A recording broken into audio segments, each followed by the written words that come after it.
Committee will come to order. The chair notes the presence of a quorum. Good morning. Welcome, Madam Secretary.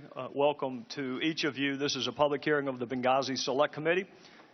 Just a couple of quick administrative matters before we start, Madam Secretary. There are predetermined breaks, but I want to make it absolutely clear we can take a break for any reason or for no reason. If you or anyone would just simply alert me, then we will take a break, and it can be for any reason or for no reason.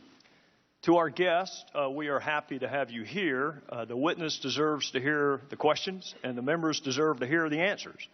So proper decorum must be observed at all times. No reaction to questions or answers. No disruptions. Some committees take an incremental approach to decorum. I do not. This is your one and only notice. Madam Secretary, the ranking member and I will give opening statements, and then you will be recognized for your opening statement. And then after that, the members will alternate from one side to the other. And because you have already been sworn, we will go straight to your opening. So I will now recognize myself and then recognize Mr. Cummings and then you, Madam Secretary. Chris Stevens, Sean Smith, Glenn Doherty, and Tyrone Woods served this country with courage and with honor. And they were killed under circumstances that most of us could never imagine. Terrorists pour through the front gate of an American facility, attacking people and property with machine guns, mortars, and fire. It is important that we remember how these four men died. It is equally important that we remember how these four men and why. They were more than four images on a television screen. They were husbands and fathers and sons and brothers and family and friends. They were Americans who believed in service and sacrifice. Many people speak wistfully of a better world, but do little about it. These four went out and actually tried to make it better. And it cost them their lives. So we know what they gave us. What do we owe them? Justice for those that killed them. We owe their families our everlasting gratitude, respect. We owe them and each other the truth. The truth about why we were in Libya. The truth about what we were doing in Libya. The truth about the escalating violence in Libya before we were attacked and these four men were killed. The truth about requests for additional security. The truth about requests for additional personnel. The truth about requests for additional equipment. The truth about where and why our military was positioned as it was on the anniversary of 9/11. The truth about what was happening and being discussed in Washington while our people were under attack. The truth about what led to the attacks and the truth about what our government told the American people after the attacks. Why were there so many requests for more security personnel and equipment, and why were those requests denied in Washington? Why did the State Department, compound and facility, not even come close to meeting proper security specifications? What policies were we pursuing in Libya that required a physical presence in spite of the escalating violence? Who in Washington was aware of the escalating violence? What precautions were taken on the anniversary of 9/11? What happened in Washington after the first attack, and what was our response to that attack? What did the military do or not do?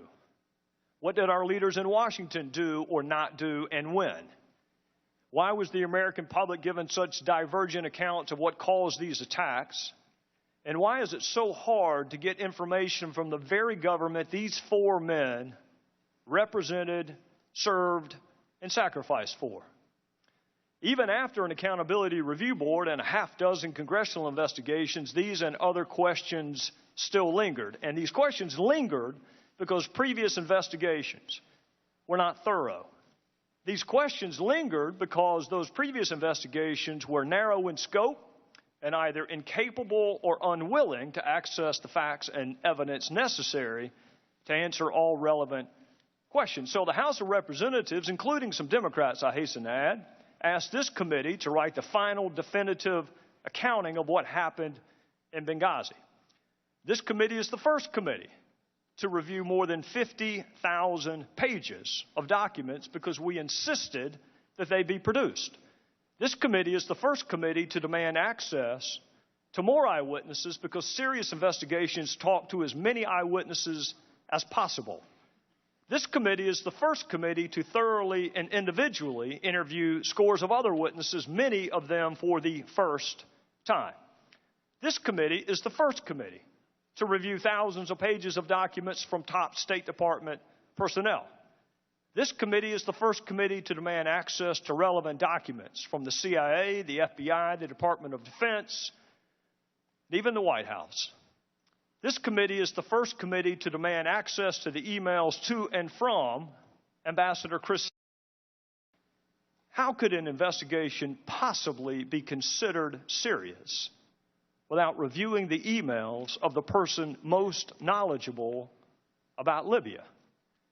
This committee is the first committee, the only committee, to uncover the fact that Secretary Clinton exclusively used personal email on her own personal server for official business and kept the public record, including emails about Benghazi and Libya, in her own custody and control for almost 2 years after she left office. You will hear a lot today about the Accountability Review Board. Secretary Clinton has mentioned it more than 70 times in her previous testimony before Congress. But when you hear about the ARB, you should also know the State Department leadership handpicked the members of the ARB. The ARB never interviewed Secretary Clinton. The ARB never reviewed her emails. And Secretary Clinton's top advisor was allowed to review and suggest changes to the ARB before the public ever saw it. There's no transcript of ARB interviews, so it's impossible to know whether all relevant questions were asked and answered. And because there's no transcript, it is also impossible to cite the ARB interviews with any particularity at all. That is not independent. That is not accountability. That is not a serious investigation. You will hear there were previous congressional investigations into Benghazi, and that is true. And it should make you wonder why those investigations failed to interview so many witnesses and access so many documents. If those previous congressional investigations were really serious and thorough, how did they miss Ambassador Stevens' emails? If those previous investigations were serious and thorough, how did they miss Secretary Clinton's emails?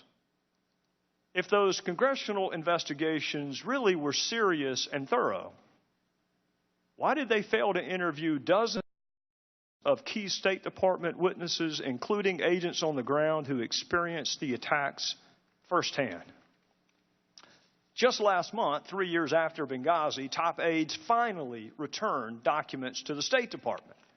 A month ago, this committee received 1,500 new pages of Secretary Clinton's emails related to Libya and Benghazi, 3 years after the attacks. And a little over 2 weeks ago, this committee received nearly 1,400 pages of Ambassador Stevens' emails, 3 years after the attacks. It is impossible to conduct a serious, fact-centric investigation without access to the documents from the former Secretary of State, the ambassador who knew more about Libya than anyone else, and testimony from witnesses who survived the attacks. Madam Secretary, I understand there are people, frankly, in both parties who have suggested that this investigation is about you. Let me assure you it is not, and let me assure you why it is not. This investigation is about 4 people who were killed representing our country on foreign soil. It is about what happened before, during, and after the attacks that killed them. It is about what this country owes to those who risk their lives to serve it. And it is about the fundamental obligation of government to tell the truth, always, to the people that it purports to represent. Madam Secretary, not a single member of this committee signed up to investigate you or your email.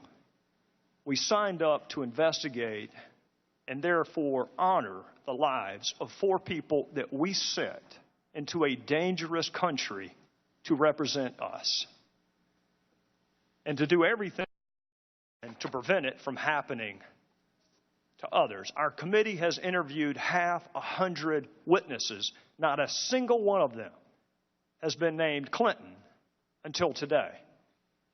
You were the Secretary of State for this country at all relevant times. So, of course, the committee is going to want to talk to you. You are an important witness. You are one important witness among 100 important witnesses. And I do understand you wanted to come sooner than today, so let me be clear why that did not happen. You had an unusual email arrangement, which meant the State Department could not produce your emails to us. You made exclusive use of personal email and a personal server. And when you left the State Department, you kept the public record to yourself for almost 2 years. And it was you and your attorneys who decided what to return and what to delete. Those decisions were your decisions, not our decisions.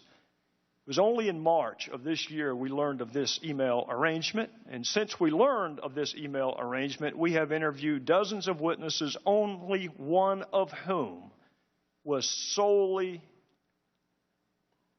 related to your email arrangement. And that was the shortest interview of all, because that witness invoked his Fifth Amendment privilege against incrimination. Making sure the public record is complete is what serious investigations do, so it was important and remains important that this committee have access to all of Ambassador Stevens' emails, the emails of other senior leaders and witnesses, and it is important to gain access to all of your emails, Madam Secretary. Your emails are no less or no more important than the emails of anyone else. It just took us a little bit longer to get them, and it garnered a little more attention in the process. I want you to take note during this hearing how many times congressional Democrats call on this administration to make long-awaited documents available to us. They won't. Take note of how many witnesses congressional Democrats ask us to schedule for interview. They won't. We would be much closer to finding out what happened and writing the final definitive report if Democrats on this committee had helped us just a little bit pursue the facts. But if the Democrats on this committee had their way, dozens of witnesses never would have been interviewed. Your public record would still be private. Thousands of documents never would have been accessed. And we wouldn't have the emails of our own ambassador. That may be smart politics, but it is a lousy way to run a serious investigation. There are certain characteristics that make our country unique in the annals of history. We are the greatest experiment in self-governance the world has ever known. And part of that self-governance comes self-scrutiny, even of the highest officials. Our country is strong enough to handle the truth, and our fellow citizens expect us to pursue the truth wherever the facts take us. So this committee is going to do what we pledged to do and what should have been done, frankly, a long time ago, which is interview all relevant witnesses, examine all relevant evidence, and access all relevant documents.